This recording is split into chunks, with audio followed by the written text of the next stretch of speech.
जय श्री माता जी। ऑनलाइन उपस्थित सभी सहयोगी भाई बहनों का ध्यान सत्र में हार्दिक स्वागत है। नमस्कार करके कलेक्टिव बंधन लेते हैं।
तीन महामंत्र तत्पश्चात श्री गणेश मंत्र का उच्चारण करते हैं।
साक्षात् श्री गणेश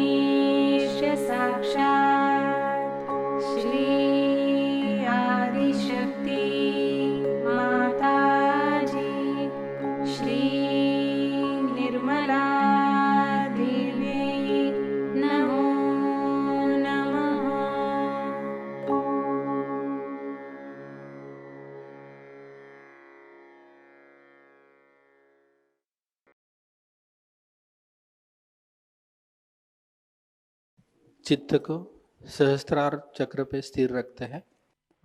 प्रार्थना करते हैं, परम पूज्य श्री माता जी कृपा कर हमारे आत्म साक्षात्कार को दृढ़ कर हमें एक आदर्श सहयोगी बनाइए। इसी अवस्था में कुछ क्षण ध्यान में बैठे रहेंगे।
अभी हम श्री माता जी की अमृतवाणी को ग्रहण करते हैं। अभी कल मैंने आपको बताया था कि सहज योग में जब आप पार हो जाते हैं तो क्या चीज हो जाती है, किस तरह से आप गुणातीत में उतरते हैं और गुणातीत में उतर के आप किस तरह से अपनी चेतना में चैतन्य लहरियों को देखते हैं और उनके द्वारा दूसरों का उद्धार करते हैं। यह गुणातीत का आशीर्वाद।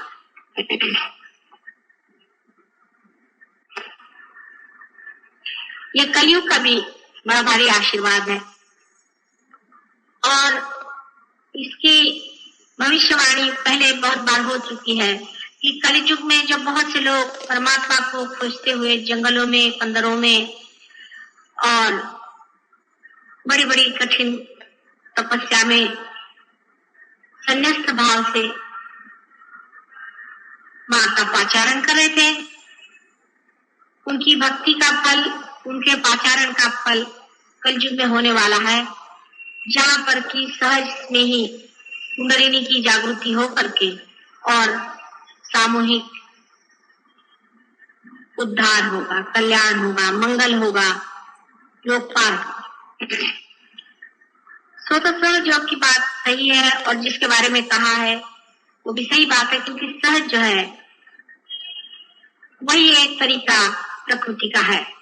प्रकृति का अपना तरीका कोई सा भी असहज नहीं है, सब चीज सहज होती है। जैसे अपने श्वास लेना, हर तरह का काम जो प्रकृति करती है, जीवंत कार्य, वो सारा ही सहज होता है। लेकिन सहज योग में एक सहज होने के नाते कुछ प्रश्न भी खड़े हो जाते हैं, या जिसको कहना चाहिए कि मनुष्य इतना असहज है, मनुष्य ने अपने को इतना ज्यादा कॉम्प्लिकेट कर लिया है, मनुष्य ने अपने को इस कदर घेरे में डाल दिया है और इतना अपने को गलत चीजों से एकाकार मान लिया है कि मनुष्य के लिए सहज होना ही कठिन बात है। और ये सहज योग की पहली कठिनाई है। पहली कठिनाई सहज योग की यह है, जैसे कि मनुष्य के मन में ये विचार है, अपने देश में विशेष, कि जब तक आप संन्यास नहीं लेंगे तब तक आप परमात्मा का नाम ले भी नहीं सकते, धार्मिक ही नहीं हो। अब संन्यास लेना बिल्कुल बाहर की बात है, बिल्कुल ही अधार्मिक बात, उसका अंदर के संन्यास से कोई मतलब ही नहीं बनता। अंदर की साधुता जो है वो और चीज है और बाहर का दिखावा बिल्कुल और चीज। बहुत से लोग अंदर से साधु होते हैं, बाहर से गृहस्थी में होते हैं। राजा जनक जैसे एक ही हो गए थे उस जमाने में, लेकिन आज वैसे अनेक हो सकते हैं। लेकिन जब ये बात हम कहते हैं तो फिर गृहस्थ ही सामान्य लोग हैं और गृहस्थ ही लोग इसके अधिकारी हो गए। लेकिन गृहस्थ कितने कॉम्प्लिकेटेड है, वो भी एक अजीब चीज है। क्योंकि गृहस्थी के लोग जब मेरे पास आते हैं अधिकतर, अभी जैसे यहाँ पे अधिकतर औरतें रो रही थी, वही बात है कि हमारे बेटे का ठीक कर दो, हमारी बीवी ऐसी खराब हो गई, हमारा लड़का ऐसा खराब हो गया, हमारे घर में पैसा नहीं, हमारे घर में लोग बच्चे बीमार रहते हैं, कभी कुछ है कभी कुछ। गृहस्थों के जो प्रॉब्लम्स हैं बहुत छोटे छोटे, बहुत ही छोटे छोटे, इसलिए गृहस्थ की वृत्ति भी बड़ी छोटी थी, उसमें विशालता नहीं है। उसको अपना अगर बच्चा बीमार है तो बहुत बड़ी बात लगेगी, दूसरे का बच्चा बीमार है तो कोई नहीं लगे। जैसे अपना बच्चा अगर घर में बीमार है, अगर पड़ोसी ने रेडियो चला दिया तो बहुत बुरा लगेगा, लेकिन दूसरे का बच्चा अगर बीमार है तो अपने यहाँ रेडियो बज रहा है, अगर पड़ोसी आके कहे भाई मेरा बच्चा नहीं सोता है, रेडियो बंद कर दे, तो कल अच्छा दरवाजा बंद कर, हमारा रेडियो नहीं बंद कर। यही बात है, सहज योग में हमने सामान्य लोगों को लिया हुआ है और गृहस्थी के लोगों को लिया। गृहस्थी के प्रश्नों की वजह से ही सहज योग धीरे धीरे 4 कदम आगे चलता है तो 3 कदम पीछे आता है, 5 कदम आगे बढ़ता है तो फिर 2 कदम पीछे आता है। एक आदमी सहज योग में समझ लीजिए पुरुष पार हो गया, बीबी नहीं, पुरुष पे पार हो गया, वो आधा अधूरा ही है, अभी लटकता हुआ वहां चिपक रहा है, उसकी बीबी उसको खींचेगी, अरे इसमें क्या रखा है, क्योंकि उसके दिमाग में ये बात आएगी कि मैं क्यों नहीं पार हूं, ये कौन होते पार होने वाले। मन में से दुष्टता है एक तरीके, तो उसको लगेगा मेरा पति होगा मैं क्यों नहीं, तो उसको सिखाएगी इसमें क्या रखा है ना बात। कहोगे कि माँ ने कैसे जाना, माँ तो सबको जानती, फिर वो कहेगी कि इसमें क्या पढ़ने की जरूरत है, इसमें यह गड़बड़ है, उसमें ये घपला, उसमें। अब वो पति है, वो सोचता भाई ये तो मेरी बीवी है, माने मेरा इससे कोई विशेष संबंध है ही, जन्म का तो कोई संबंध होगा ही, तो जन्म जन्मांतर का कुछ संबंध है ही, तो जब तक मेरी पत्नी इस चीज को नहीं मानती तो मैं इसको कैसे मानू।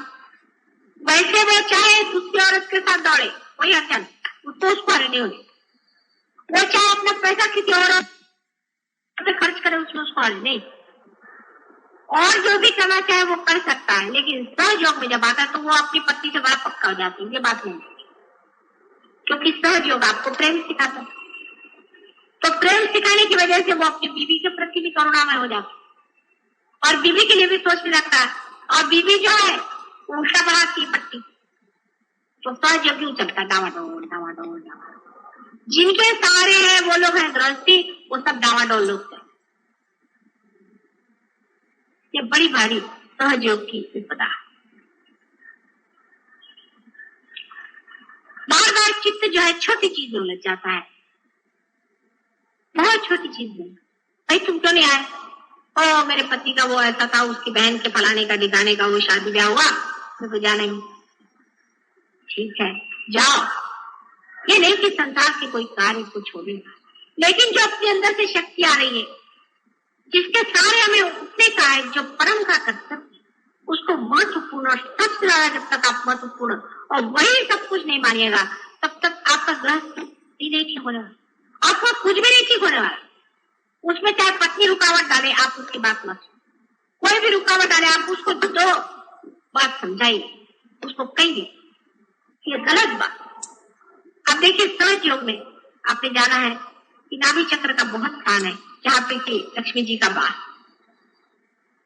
अगर आपकी पत्नी पर उनकी नाभि अगर खराब होगी, आप कितनी भी कोशिश करेंगे, आपके घर में कभी पैसा रुक नहीं सकता, आपका पैसा सब बह जाएगा। लेकिन अगर आपकी पत्नी की नाभि ठीक होकर अगर वो भी पार हो जाए, आप भी पार हो जाए, तो आप पे संतोष आ जाएगा, घर में लक्ष्मी का राज्य आ जाएगा। लक्ष्मी का राज्य का मतलब बहुत पैसा आना ही नहीं होता, उसका संतोष, उसका आनंद, उसकी शोभा, उससे यश, उसका दान, उसका अभय।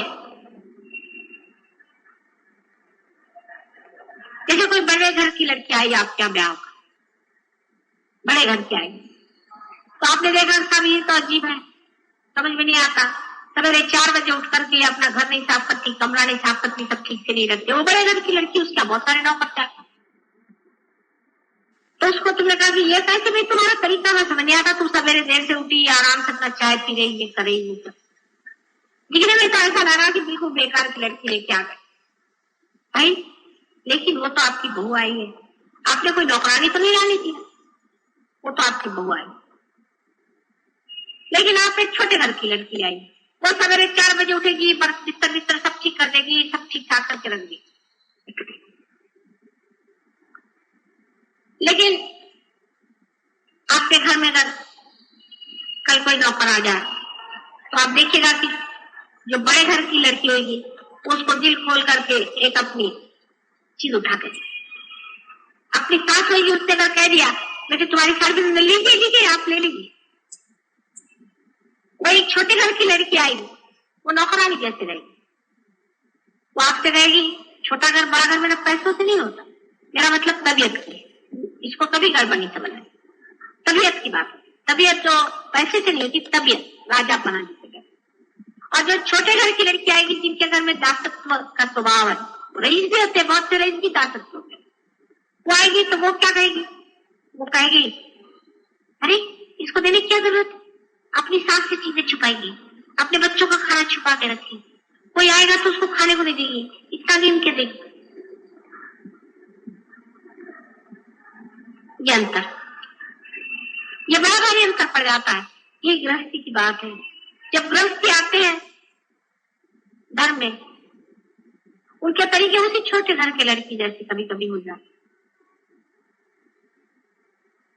गृहस्थी में बड़प्पन आ जाए, हाँ, सोने में सुहागा, बड़े तबीयत का आदमी आ जाए कि साफ कुछ भी हो जाए, दुनिया की चीज हो जाए, मैं तो सहयोग में बैठा हूं और सहयोग में बैठू, तो उसके घर में लक्ष्मी तो आ ही जाएगी, उसमें तो सवाल ही होता है, उसका सारा घर ठीक हो जाएगा, उसके बाल बच्चे ठीक हो जाएंगे, उसका क्योंकि साक्षात परमात्मा ही उसके अंदर से चलेंगे, साक्षात आदिशक्ति की सारी शक्तियां उसमें चलेंगी, उसका कोई अंदाज है, उसका कोई तरीका।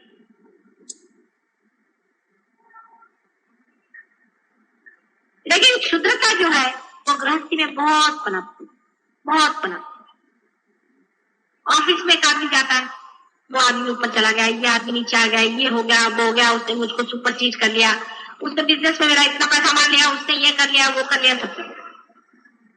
औरतों के मामले में और भी सत्यानाश, माझी सासू असं म्हणाली, माझी सून तसं म्हणाली, तिचं असं हिचं असं ते तसं,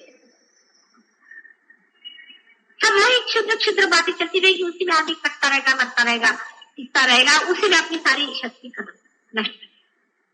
ऐसा एखादा योगी आ जाए, समझ लीजिएगा सन्यासी पक्का, और प्रेम से भर के कहते हैं कि माँ मुझे पार कर दो, तो वो पार क्या होता है कि उसकी बिल्कुल चमकता, फिर बोलना नहीं पड़ता है साथ, उसके चक्कर नहीं रहते, उसके सारे चक्कर खत्म हो चुके। ये फर्क है।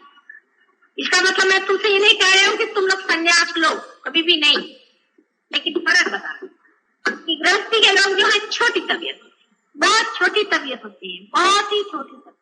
रात दिन अपने बाल बच्चे, घर बार, ये वो कीड़े मकोड़े, लेकिन काम तो इन्हीं में करने जाता, काम तो गृहस्थी में ही उठाने, उसी में सहयोग पनपने वाला है, उसी में फूल खिलने वाले, इसी कीचड़ में कमल आने वाले। लेकिन गृहस्थी में एक आदमी खड़ा हो जाए, एक औरत खड़ी जाए, नहीं साहब मैं तो पार हूं, मैंने सहयोग के वाइब्रेशन मेरे अंदर में पाए, मैंने इसको पूरी तरह से जाना है, इसमें मुझे उठने का है, तो कोई गृहस्थी हो से सब उधर दब जाती, जैसे कि कमल है, खिल जाए एकदम से पनप जाए, ऊपर में आ जाए तो सारा कुछ कीचड़ कीचड़ सब गिर जाता है, यहाँ तक कि पानी भी उस पर नहीं ठहरता।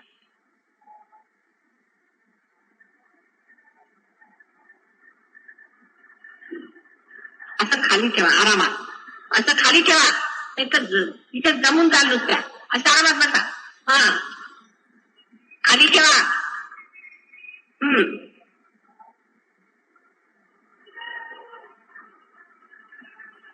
अब गृहस्थी को यह सोचना चाहिए कि हमें किस तरह से अपनी क्षुद्रता को कम करना चाहिए। गृहस्थी को यह विचार करना चाहिए कि हमारे अंदर क्षुद्रता जो है उसको हमें कैसे ठीक करना चाहिए, जो पार हो, जो पार नहीं हो उनसे तो अभी यही कहना भैया पहले पार हो, क्योंकि हाथ में जब तक झाड़ू नहीं आएगा आप सफाई क्या करें, जब तक आप अपने मशीन को अलग नहीं करेंगे आप सफाई कैसे करेंगे, जब आप अपने को नहीं जानेंगे आप दूसरों को कैसे।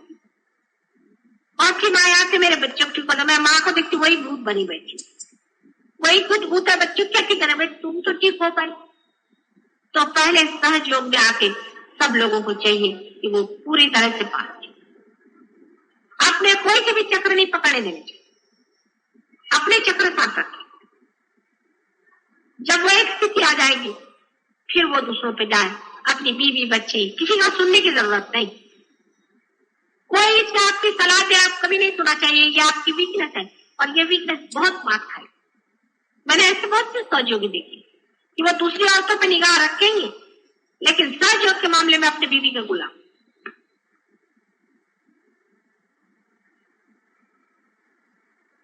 ऐसे लोग बहुत आगे नहीं जाए, न उनको सहयोग से कोई फायदा है न कुछ उनकी मैं मदद करता। लेकिन जिन लोगों ने अपना सहयोग पूरी तरह से अंदर बना लिया, पक्के तैयार हो गए, जिनका घड़ा बिल्कुल तैयार हो गया, उसी घड़े में से ये जो लक्ष्मी है, ये जो गृहस्थ की लक्ष्मी है, ये बहने वाली। ऐसे आदमी का गृहस्थ जरूर ठीक हो जाए। इस मामले में जबरदस्ती भी करना पड़े तो कोई हर्ष नहीं। इस मामले में आपको साफ साफ भी कहना पड़े कि नहीं ये गलत बात है, मैं नहीं करने वाला, इस रास्ते पे मैं नहीं जाने वाला, उसमें थोड़ा सा बुरा लग जाए तो भी हर्ष।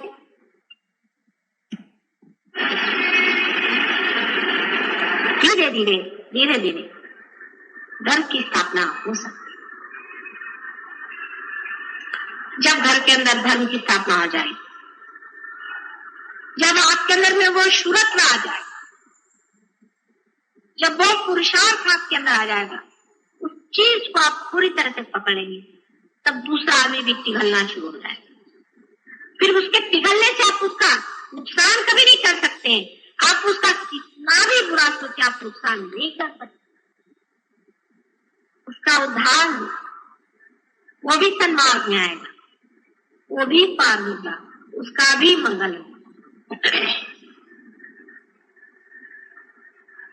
लेकिन अधिकतर आप देखिएगा पार होने के बाद मेरी माँ ऐसी खराब है, मेरा बाप ऐसा खराब है, मेरी फलानी ऐसी है, वो टीका। जैसे घर में ही दो आदमी है, मियाँ बीवी है। ऐसे हमारे यहाँ बहुत से लोग हैं जिनके पति सहयोग में काफी ऊपर उठ गए और बीवी जो है वो सत्य साई बाबा की शिष्य, उसको सत्य नहीं असत्य कहना चाहिए, पता नहीं क्या कहना चाहिए। मैं ये बाधाओं के पीछे में भाग रही है, इसके पीछे भाग रही है, मेरा कल के पीछे भाग रही है, ये कर रही वो कर रही। दूसरी कोई है वो जा रही है जहां औरतें वो नाचती है, जहां पर वो घाघरी फुंकड़े बोलते हैं, वो होता है, ये होता है, वहां जाती कहता ना तुम्ही तिथे गेला होता ना, गेला होता की नाही, गेला होता नक्की. म्हणूनच हे सगळे त्रास तिथून आलेत तुम्हाला. तुम्ही मगाशी म्हणाला ना मी कुठे नव्हते गेले, म्हणून आज सांगते. जनरलच बोलते मी चव्हाट्यावर, जिथे घागरी फुटल्या जातात तिथे जायचं नाही. हे भूतांचं आहे सगळं का. भूत आहेत भूत. त्या बायकांच्या अंगात देवी आला का, देवीला अक्कल आहे की नाही, घाणेरडा त्यांच्या मध्ये आला. हमारे महाराष्ट्र में बहुत है इसका प्रमाण. इथून तिथवर सर्व देवळाला लोकांना क्षेत्र नाही ठीक करून ठेवणार आहे. आणि तुम्ही कुणी गेलात ना तर मग बघा. आणि मग घरात ठेव पण ठेव सगळ्यांना मिरच्यांच्या धुण्याने. सब मंदिर में जा करके पांव छुआ के तुम लोग जाके सब लोग मंदिरों में मिर्चियों की धुनी लगा के और सब भागेंगे वहां से, सब बड़े वेशड़ में. और ये सब घाघरी फूंकने वाले भूत. ये गृहस्थी में हो जाता है कि मनुष्य जो है गृहस्थी के चक्कर में अपना जो मूल कार्य है उसे भूल जाता है. इसलिए गृहस्थ को पार कराने में तो आसानी हो जाती है, लेकिन उसको स्थिर कराने में बड़ी मुश्किल हो जाती है, क्योंकि वो आपस में सलाह मशवरा करता है. अगर कोई संत हो तो संत से सलाह मशवरा करे ना. अगर कोई संत हो तो वो संत ही से सलाह मशवरा करे. और अगर कोई असंत हो तो उससे संत लोग क्यों मशवरा करें, उससे क्यों बात करें, उससे क्यों पूछे, वो कौन होते, वो बोलने वाले कौन. अपनी संतता पूरी करने के बाद फिर आप दूसरों से पूछ सकते हैं, दूसरों से कह सकते हैं.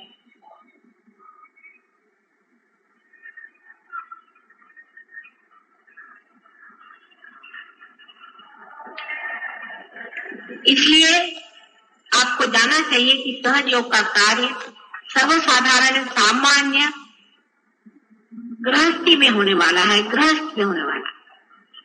पर उसमें सिर्फ एक चीज का विचार रखें कि गृहस्थ को ये जानना चाहिए कि गृहस्थ एक बड़ी भारी रुकावट भी है, बड़ी भारी बाधा भी है, और बड़ा भारी माया मोह और जंजाल. इसका मतलब संन्यास लेना नहीं, उससे भागना नहीं, इसका मतलब उससे मुंह मोड़ना नहीं है, लेकिन उसे उस गृहस्थी में ही लेकर के अपना चिराग जलाना है, उस अंधियारे को ही रोशन करना. जब हमारा चिराग वहां से उठेगा तो वही गृहस्थी ऐसी चमक उठेगी कि लोग कहेंगे क्या हाँ हाँ ये एक खानदान हुआ, एक ये घर हुआ, ये ऐसे लोग हुए कि सारा ही घर धर्म में पड़ा. उनके बाल बच्चे, उनके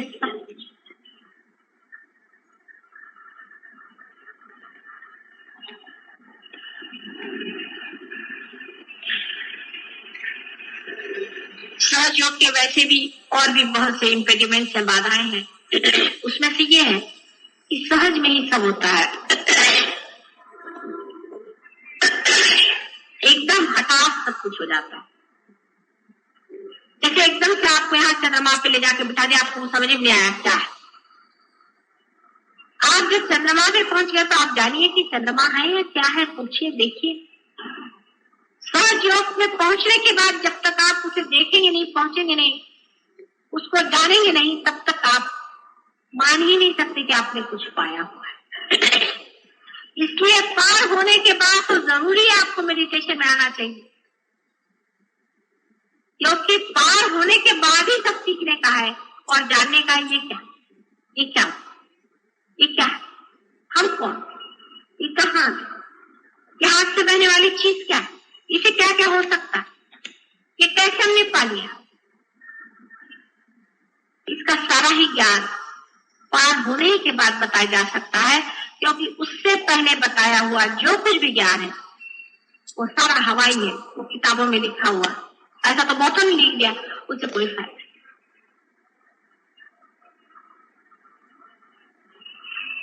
बाद में इसका एक्सपेरिमेंट आप करें. यहाँ पर कुछ लोग हैं, उन्होंने फूलों पे किया. फूलों को वाइब्रेशन दिए तो गुलाब के फूल जो इतने इतने आते थे इतने बड़े बड़े आने लगे और उसमें बहुत सुगंध आ गई, उसका रंग खूबसूरत हो। इन चैतन्य लहरियों का आप एक्सपेरिमेंट मनुष्यों पे तो बहुत अच्छे से कर सकते हैं। कोई अगर पागल लोग हो वो ठीक हो जाते हैं, किसी के घर कोई बीमारियां हो, कैंसर की बीमारी, तो सिर्फ सहयोग से ठीक होगी और किसी से हो ही नहीं सकती। मैं बार बार कह रही हूँ, कोई माने या न माने, इसका इलाज सिर्फ सहयोग कर। इसका उपयोग घर के खाने में, पीने में, उठने में, बैठने में, बोलने में, व्यवहार में, सोचने में, पढ़ने में, लिखने में, पॉलिटिक्स में, हर एक चीज में आप कर सकते। इतनी बड़ी धरती, प्रेम का जो सत्य स्वरूप है वो ये है। इसकी शक्ति का वर्णन ही नहीं किया जा सकता कि कितनी शक्तिशाली चीज। अभी मैं दिल्ली गई थी, मैंने किसी से बताया नहीं था क्योंकि मैं अपने पति के साथ से पटना गई थी। पटना से जिस दिन लौट के आई तो वहां जितने भी सहयोगी हैं सबके हाथ एकदम ठंडे होने लगा, जोर के वाइब्रेशन मार दिया। मैंने किसी से बताया नहीं, तो उन्होंने मेरे भाई क्या फोन किया, क्या माता जी आ रही, क्या हम लोग इतने ठंडे क्यों हो रहे हैं। तो भाई ने कहा भाई आई तो है लेकिन वो अभी जरा मिलेंगी नहीं, तो कुछ तो दौड़े दौड़े चले आए, तो एकदम फौरन पता जाता कि माता जी आ गई है। आज हम रास्ते से जा रहे थे, एक आदमी सामने जा रहा था, उसको ऐसा लगा पीछे कोई उसको खींच रहा है, मुड़ के देखा तो मोटर में बैठी दौड़ता है, कल माता जी। मैंने देखा क्या पाई, मुझे लगा कि कोई है खींच रहा है। इतनी सुंदर चीज आपको मिली, इसका प्रयोग हर जगह आप कर सकते हैं, इतनी अद्भुत शक्ति। लेकिन आप अभी भी उसी 3 डायमेंशन के दायरे में घूम रहे हैं, उसी में आप घूमना चाहते हैं। बीबी, बच्चे, ये वो, घर द्वार, पॉलिटिक्स, पोजीशन, बहुत से बड़े बड़े लोगों को पार कराया मैंने। बहुत से बड़े बड़े लोग हैं जिनको क्या आप कहिए कि मिनिस्टर हैं और क्या क्या उनके बड़े बड़े नाम होते हैं, सेक्रेटरीज हैं, ये है। उनकी प्रायोरिटीज जो है, उनका जो मूल्य है, मूल्यांकन बदलता है। उनके लिए एक फाइल बहुत महत्वपूर्ण है, वनस्पति के सहयोग से पड़े। फिर मैं जब दिल्ली गई, माता जी वाइब्रेशन चले गए, भाई तुमने किया क्या यार, होता हम अपनी नौकरी करें भगवान पे, आपको मेडिटेशन किया, वो प्रायोरिटी तुम्हारी बदलनी चाहिए। आप मेडिटेशन करिए, आपका काम ऐसा होता है, ऐसा डायनामिक काम होता है और कोई टेंशन आप पे नहीं आता है। आप बिल्कुल हमेशा फूले फले रहते हैं, खुश रहते हैं। लेकिन प्रायोरिटीज वही रही, और मिनिस्टर को मिलना वो ज्यादा इंपॉर्टेंट है, माता जी उनको मिलने की क्या जरूरत है। हाँ, अगर घर में कोई बीमार हो जाए या कैंसर हो जाए तो मिनिस्टर को छोड़ के माता जी के पास जाए। दुख में ही माता जी याद आती है आगे, तो माता जी मिनिस्टर को नहीं ठीक कर सकती, चलो माता जी।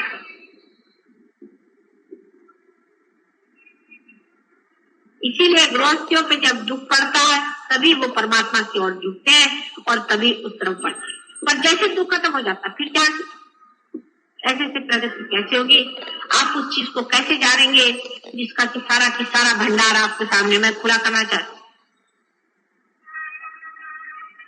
उस संपूर्ण ज्ञान और उस संपूर्ण प्रेम और उस संपूर्ण शक्तिशाली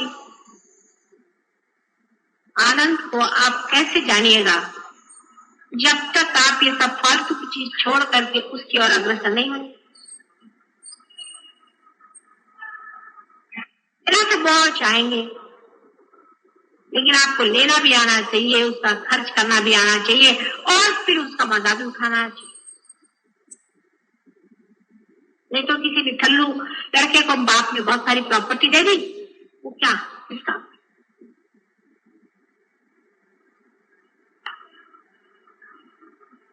कल का ध्यान का प्रयोग विशेष रूप से सक्सेसफुल हुआ, हमें ऐसे कहना चाहिए। उसी तरह से आज भी फिर करेंगे। और जो लोग पार हो गए हैं, नए पार हैं, जिनको पार के बारे में मालूम नहीं, उनके लिए फिर से क्लास होगा, इधर एक और इधर लेडीज के लिए 2 क्लास होने चाहिए, उनसे आप लोग बातचीत करें। इसमें ये जान लेना चाहिए कि कुछ लोगों को इसमें प्रगति काफी हो चुकी है, ही है, इसको शंका।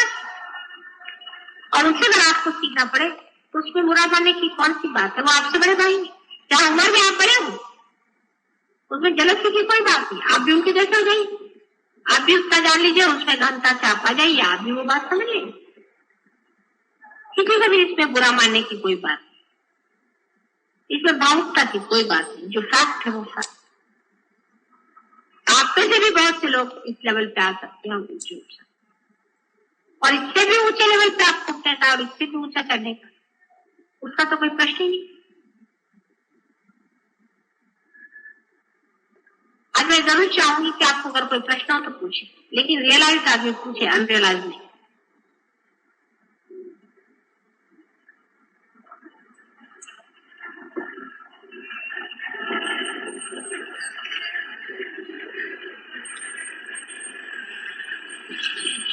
विचारा एखाद दोन तो प्रश्न विचारा, काय माझं डोकं चालत नाही, तुम्हाला काय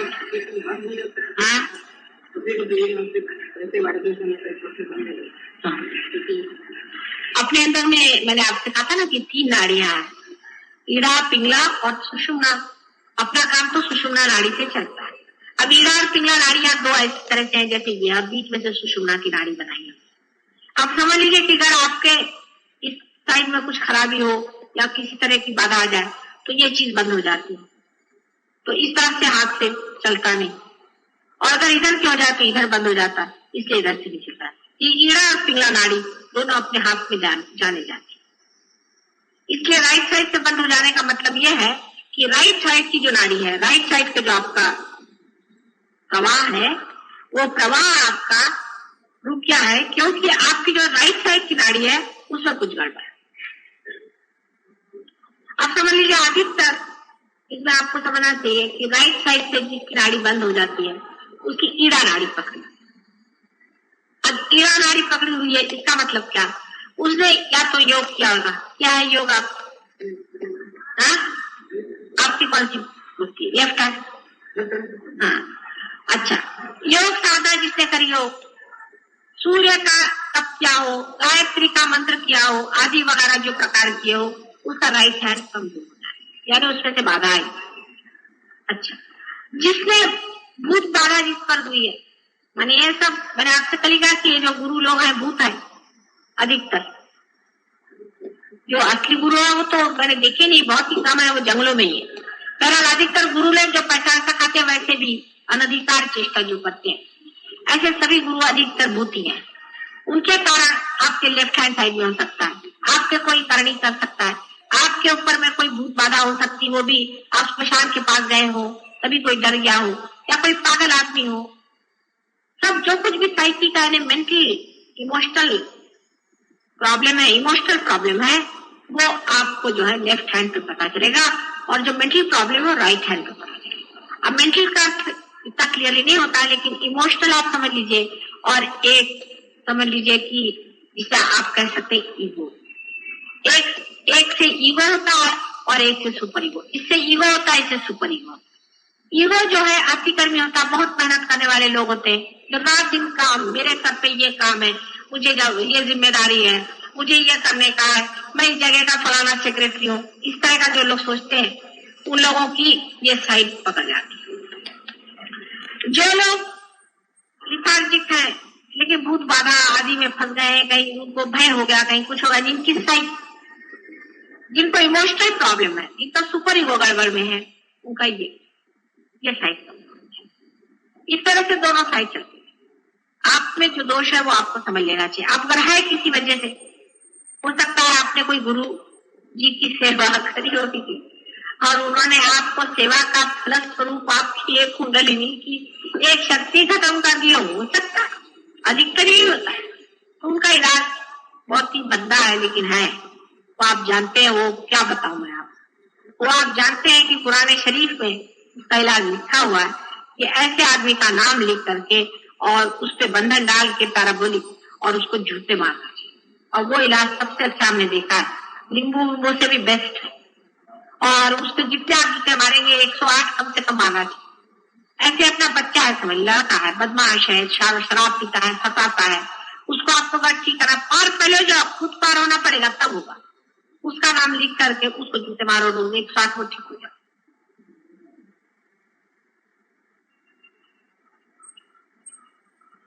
इस तरह की चीजों से आप बहुतों को ठीक कर सकते हैं। उस लड़के की तंदुरुस्ती भी ठीक हो जाएगी, उसका मन ठीक हो जाएगा, उसकी बुद्धि ठीक हो जाएगी। क्योंकि आप जूते मारिए, चाहे उसको तलवार मारिए, चाहे उसको कुछ भी करिए, उसका उद्धार ही हो जाएगा, पर आप सही हो जाएंगे। इसी कारण कभी कभी आपके वाइब्रेशन कम हो जाते हैं, घट जाते हैं। शंका आ गई, अब बहुत से लोग पार हो जाते हैं। उसका शंका ये कैसे हो सकता है, ऐसे आसानी से कैसे हो सकता है, ऐसे क्यों हो गया? बस वाइब्रेशन। आपके मन में कोई अधर्म की भावना आएगी तो भी बंद हो जाएगी। आपने किसी गलत आदमी के घर में खाना खा लिया तो भी वाइब्रेशन बंद हो सकता। उसकी वजह यह है कि उस आदमी ने, एक आदमी है समझ लीजिए बहुत ही खराब है, उसने किसी का मर्डर किया और आपको खुश करने के लिए आपको खाना खिलाया। आपने उसका खाना खा लिया, आपके नाभि चक्र में उसके खराब वाइब्रेशन है, वहां से जो है, वहां के जो देवता है हमारे विष्णु जी सो जाते हैं। वहां के जो देवता है वो लोग लुप्त हो जाते हैं, गुप्त हो जाते हैं, वो शांत। और उनके वो नहीं हुआ तो वाइब्रेशन कहां से आएंगे? उन्हीं के थ्रू वाइब्रेशन चलते हैं। इस वजह से जिसकी नाभि अभी पकड़ जाए उसके लिए अच्छा यह है कि पानी जब आप हाथ में लें तो उसको जरा सा वाइब्रेट करके माथे में लगाकर उसे पी। खाना खाने के ऊपर भी एक आप उसको सर्कुलर ऐसे 3 मरतबा उसकी प्रदक्षिणा कर, उसको भी आप वाइब्रेशन खाने को दें। पानी को भी आप हाथ डाल करके उसमें वाइब्रेशन दें, वो पानी। अधिकतर चीजों को वाइब्रेशन दे करके आप करें। आपको किसी से बात करना है, अब वो आदमी ठीक नहीं है, आपको मालूम है, उसको घर ही से वाइब्रेशन देते हैं उसके पास। वो अगर कोई बात करा ऐसी वैसी तो उसको वाइब्रेशन देते हैं। वो कोई परमात्मा के विरोध में बात करा तो भी उसको वाइब्रेशन देते हैं। ऐसे ऐसे करने से उस पर प्रेम का बंधन पड़ जाएगा और वो आदमी खुद उसका जो है वो ठीक हो जाएगा। उसका सहस्त्रार से वाइब्रेशन आएंगे और उसके कारण आप उसको ठीक करेंगे। ऐसे हजारों ने अपने बाल बच्चों को ठीक किया, आप जानते ही हैं। कितनों ने अपने घर वालों को ठीक किया, बीवियों को ठीक किया, बच्चों को ठीक किया। धीरे धीरे वो खुद ही इस सन्मार्ग पे आ जाएंगे और उनकी भी जिंदगी सुधर जाएगी।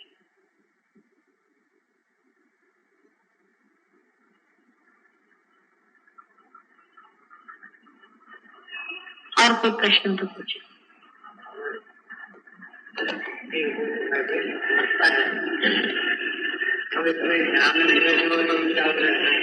अभी चालू है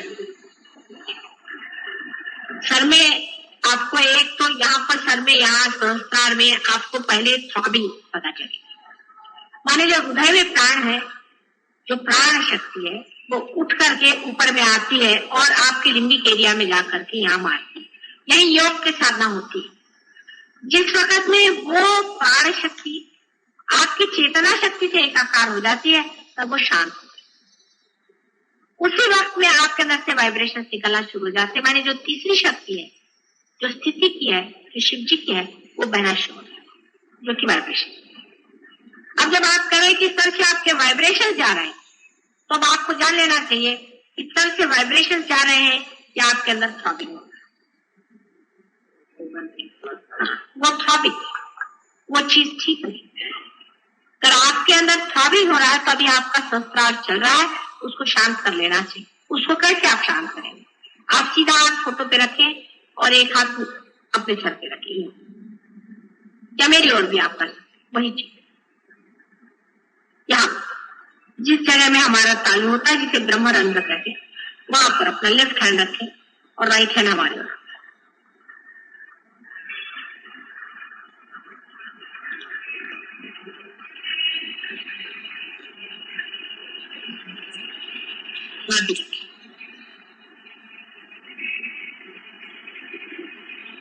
अब हर एक चक्र पे आपको देख लेना चाहिए। आप फोटो पे कर थोड़ी देर हाथ रखें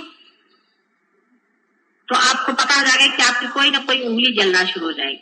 अगर आपके चक्र में बाधा है तो, नहीं तो आपके अंदर पूरा वाइब्रेशन आएगा। आपको फौरन पता हो जाएगा कि कौन सी उंगली में कहां पर हमें जलन हो रही है। अगर यहाँ जलन हो रही तो आप समझ गए कि आज्ञा चक्र में है, यहाँ हो गई तो नाभि चक्र में है। इसके बारे में आप सबसे यहाँ जानकारी कर लीजिएगा कि कौन सी कहाँ हो। उसी के अनुसार फिर आप अपने हाथ रख लीजिएगा वहां पर जहां पर आपको बाधा है। सिर्फ हृदय चक्र के बारे में ऐसा है कि लेफ्ट हैंड जो है वो फोटो की ओर होना चाहिए, राइट हैंड हृदय पे होना चाहिए। और बाकी जो कुछ भी बाधा है बाकी की है उसमें राइट हैंड फोटो की तरफ होना चाहिए और लेफ्ट हैंड वहां होना चाहिए जहां आपको बाधा है, और सबका आपको क्लॉकवाइज घुमाना चाहिए। इस तरह से करने से आपकी चक्र ठीक होता। लेकिन कल भी मैंने बताया था और फिर आज बताती हूँ आपसे कि सबसे अच्छा तरीका, सबसे बढ़िया तरीका अपने सब चक्रों को हमेशा शुद्ध रखने का है निर्विचारिता में रहना। जब भी आपको मौका मिले आप विचारों की ओर देखते आप निर्विचारता में चले जाएंगे, ये आपका पर्व होगा। उसमें जितनी आपकी स्थिति ऊंची ऊंची उठती जाएगी वैसे वैसे ये सब अपने आप के चक्र जो है साफ होते जाए। जितना भी हो सके आप निर्विचारिता में रहें, ये बहुत बड़ी चीज।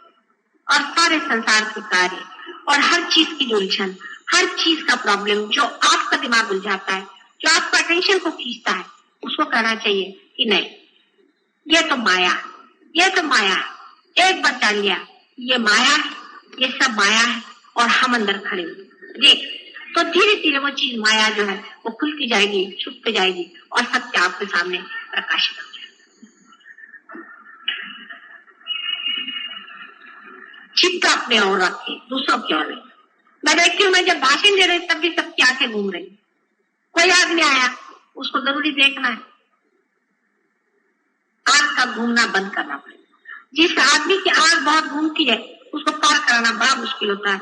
और मैंने खाना में कहा था लोगों से अभी अंबरनाथ कि आजकल जो लोगों की आदत पड़ गई है कि हर औरत जाए उसको देखे, हर आदमी जाए उसको देखे, आंख उठा के देखे, ये बहुत बुरी आदत है।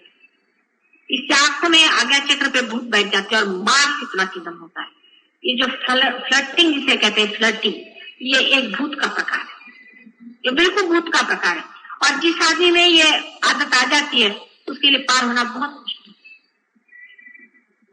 कि वो एक आदमी दूसरे को देखता है उस तरह का आदमी, तो वो भी जैसे इनको हमने देखा तो इनमें वो आदत आ जाएगी, जब दूसरे आदमी को देखे उनमें आदत आ जाएगी और ये बढ़ते ही जाता है। और ये भूत इस तरह के जो अतृप्त जीव होते हैं वो ऐसे लोगों के अंदर आ जाते हैं जो इस तरह से अतृप्त है और हर एक आदमी में आ करके वो अपना कार्य करते हैं।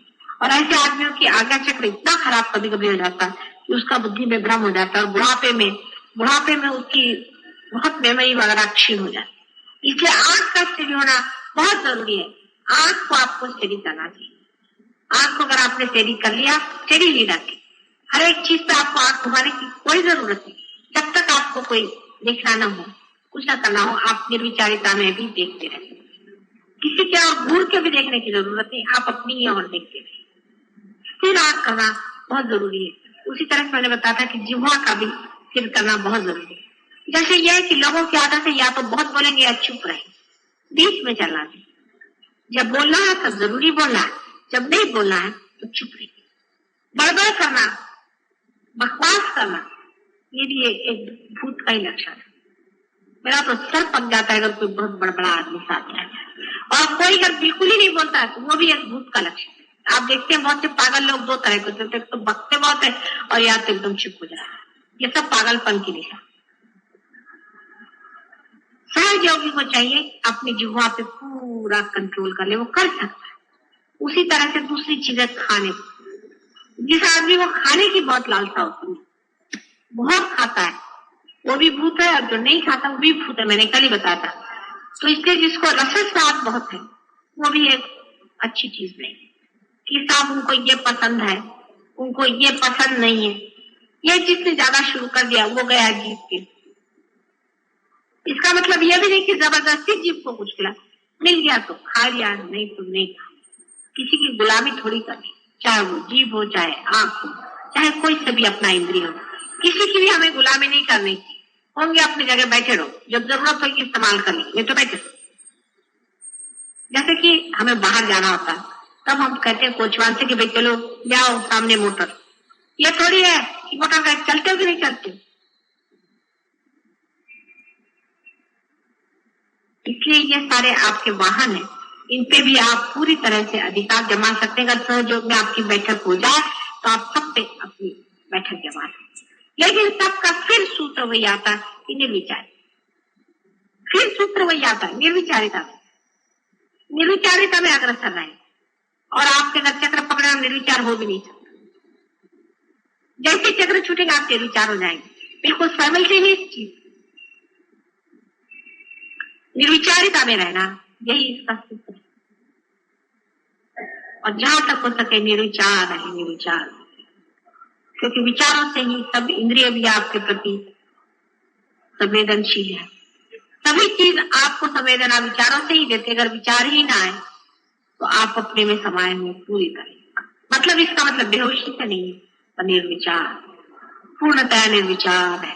अंदर देखते रहे, निर्विचार है, उसी में आपकी प्रगति सबसे अधिक से अधिक। सबसे आखिर में जो मैंने आपसे पहले अनेक बार बताया है कि सहज योग कल युग में जो आज पनपने वाला है, जिस दशा में इवोल्यूशन की स्थिति आ गई है, उसमें विराट का स्वरूप पूर्णतया खुलने वाला है। और इसलिए आप सब उसी विराट के अंग प्रत्यंग है। और आप अपने घर में बैठ करके अगर कहें तो आप नहीं ज्यादा आगे बढ़ सकते। आपको बार बार इसी सम्मेलन में आना होगा, साथ आना पड़ेगा, इसी ऑर्गेनाइजेशन में आना पड़ेगा। ये ऑर्गेनाइजेशन मैंने बनाया, किसी और ने बनाया हुआ नहीं। इसके विरोध में जाने की कोई जरूरत है। इसमें जो गलत लोग होंगे वो अपने आप गिर जाएंगे, उनको अपने आप जाना पड़ेगा, वो यहाँ टिकेंगे।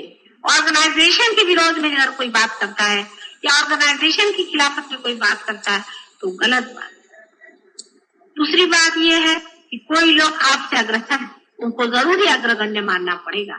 जब तक आप उनको अग्रगण्य नहीं मानेंगे, आप भी अग्रगण्य नहीं होंगे। अगर आप एक अफसर, आपका बड़ा अफसर है, जब तक आप उसको अफसर नहीं मानेंगे, आपको भी कोई मानने वाला नहीं। और उसके तक पहुंचने के लिए आपको उसको मान को चलना पड़ेगा, नहीं तो आप उस पोजीशन में कभी जाए।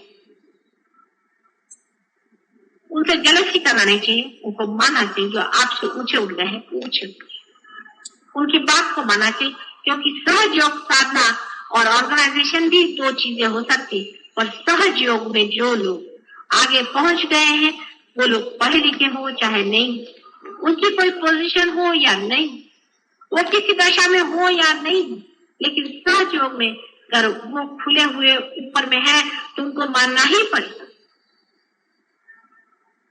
इसकी सीनियरिटी अपनी बनती है, कोई गवर्नमेंट की बनाई हुई सीनियरिटी नहीं चलती, कोई रिकमेंडेशन से नहीं चलती। क्योंकि आप बहुत बड़े अपने को समझते हैं, नहीं चलती। उनकी बात माननी पड़ेगी, उनसे जलसी नहीं करनी पड़ेगी, क्योंकि ये गलत तरीके। मैंने बहुतों को देखा कैसे गलत रास्ते की और गलत बातें बहुत से बोलती, और इसीलिए उनकी प्रगति होती ही बिल्कुल नहीं होती। जहां के तहां जमे बैठे आपस में चार गुट बना करके ऐसी बकवास करते रहते, और ये सोचते नहीं कि आदमी क्यों इतना नजदीक है और क्यों दूसरा आदमी पीछे हट गया। अपनी प्रगति करो, अपने को बढ़ाओ और नजदीक आते जाओ, पास आते जाओ, शक्ति के बिल्कुल नजदीक आकर के शक्ति में एकाकार हो जाओ। ये संभव है, हो सकता है, गृहस्थी में ही हो सकता है। इस गृहस्थी को ही मेरा अनेक बार नमस्कार है।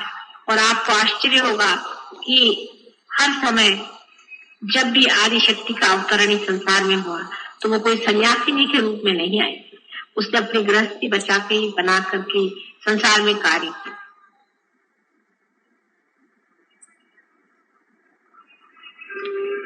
और ध्यान में अभी वाइब्रेशन बहुत जोरों में, कि मैं और नहीं बोलूंगी, आप वाइब्रेशन से जानिए।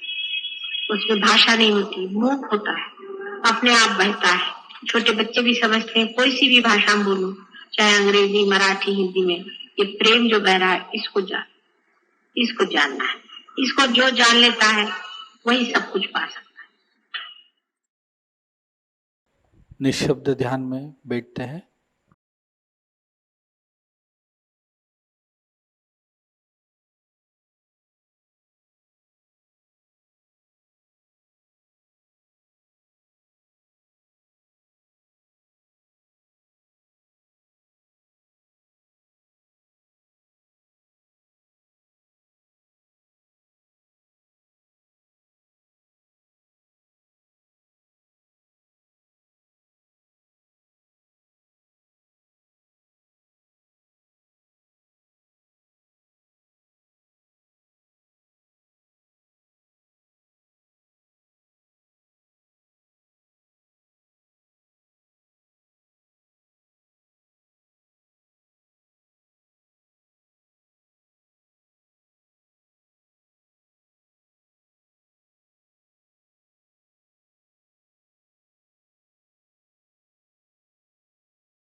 दोनों हाथों को जोड़कर श्री माता जी के श्री चरणों में प्रार्थना अर्पित करते हैं। परम पूज्य श्री माता जी, आज का यह सामूहिक ध्यान हम आपके श्री चरणों में समर्पित करते हैं। श्री माता जी, संपूर्ण जग में विश्व निर्मला धर्म स्थापन करने हेतु कृपा कर आप हमें सहयोग प्रचार प्रसार का एक शुद्ध और सशक्त माध्यम बनाइए। परम पूज्य श्री माता जी, कृपा कर हमारी सभी प्रार्थनाओं को स्वीकार कर हमें आशीर्वादित कीजिए। नमस्कार कर कलेक्टिव बंधन लेते हैं।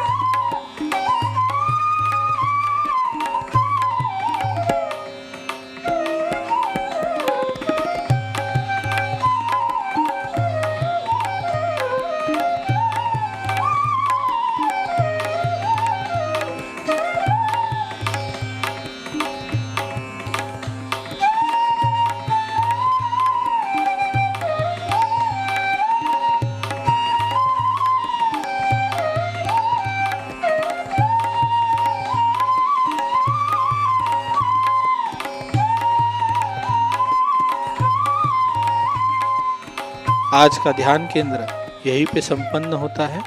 आप सबका हृदय से धन्यवाद। जय श्री माता जी।